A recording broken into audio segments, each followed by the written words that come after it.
Masih di Sapa Indonesia Malam, Komisi Pemberantasan Korupsi menggeledah rumah milik ex-wakil Menteri Ketenagakerjaan Immanuel Ebenezer. KPK menyita 1 mobil mewah dan 4 telepon genggam. Sejumlah barang bukti yang disita KPK langsung dibawa ke gedung K3 KPK. Juru bicara KPK Budi Prasetyo menjelaskan dengan adanya tambahan 1 mobil mewah, penyidik kini telah menyita total 24 unit kendaraan berbagai jenis dalam perkara ini. KPK akan mendalami isi dari 4 ponsel yang disita dalam penggeledahan hari ini.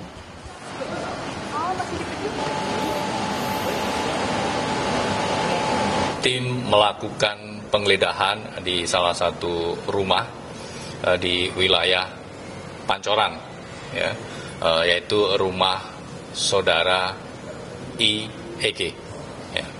Dari penggeledahan itu, tim mengamankan sejumlah barang bukti elektronik dan juga aset dalam bentuk kendaraan bermotor roda 4. Dan hari ini juga langsung dibawa oleh penyidik ke K4. Ya, penyidik menemukan 4 handphone di plafon rumah yang bersangkutan.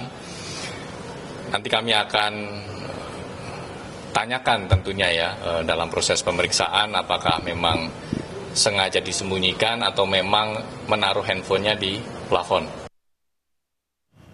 Sudah ada jurnalis Kompas TV Niko Anggriawan dan juru kamera Denny Yosua di Gedung Merah Putih KPK. Niko, barang bukti apa saja yang disita KPK saat menggeledah kediaman ex-Womenaker Immanuel Ebenezer dan apa lagi yang ingin didalami oleh penyidik KPK dalam penggeledahan ini?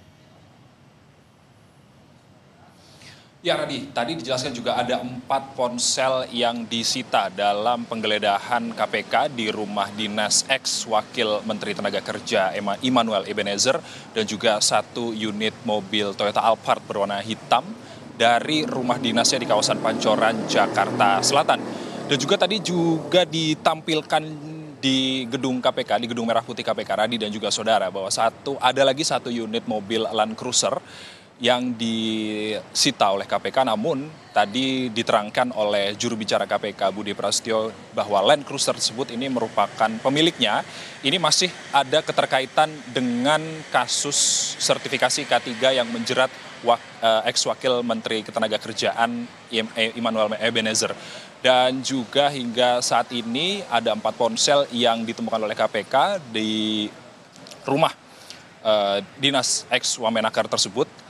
Dan ditemukannya ini cukup mencurigakan Radi dan juga saudara, ini ditemukannya di atas plafon di rumah dinasnya. Dan yang masih didalami oleh KPK ini adalah apa maksud atau kenapa di handphone tersebut disembunyikan di dalam plafon di rumah dinas tersebut. Dan nantinya kita masih menunggu bagaimana penjelasan KPK atau hasil pendalaman KPK milik siapa dari handphone tersebut dan juga apa isinya, apakah nanti terkait dengan kasus sertifikasi K3 yang menjerat Immanuel Ebenezer ataupun ada hal lain yang ada di dalam handphone tersebut. Dan juga terkait dengan tersangka, Radi dan juga saudara, sejauh ini KPK sudah menahan 11 orang tersangka termasuk Immanuel Ebenezer dan juga orang yang dijuluki Sultan yang merupakan koordinator bidang kelembagaan dan personel K3 Kemenaker yang bernama Irvian Bobi Mahendro. Dan juga belakangan diketahui ini ada 1 tersangka yang berinisial MM yang istrinya ini bekerja di KPK, Radi dan juga saudara. Tadi diterangkan juga oleh jubir KPK Budi Prasetyo bahwa KPK ini tidak memberikan toleransi, siapapun ini bisa dilakukan pemeriksaan di gedung KPK termasuk suami dari istri yang bekerja di KPK. Dan kedepannya KPK juga tidak menutup kemungkinan akan memeriksa Menteri Tenaga Kerja saat ini, yakni Yasirli, dan juga Menteri Tenaga Kerja era Presiden ke-7 Joko Widodo, yakni Ida Fauziah, terkait dengan kasus ini. Karena kasus ini berdasarkan keterangan dari Direktur Penyidikan KPK Asep Guntur Rahayu telah bergulir kasus pemerasan sertifikasi K3 ini telah bergulir sejak 2019 hingga 2024. Namun pemeriksaan dari Menaker Yasirli dan juga ex Menaker Ida Fauziah ini tergantung kebutuhan dari penyidik KPK itu sendiri. Untuk sementara demikian, Radi. Oke, kalau begitu setelah ini, selain tadi yang Anda katakan soal Menteri Yasiri, Menteri Ketenagakerjaan dan ex-Menteri Ketenagakerjaan sebelumnya Ida Fauziah yang juga kemungkinan akan diperiksa oleh KPK. Dalam tahap penyidikan saat ini, dalam konteks penggeledahan tadi yang sudah dilakukan oleh KPK, apalagi yang akan didalami? Singkat saja, Niko.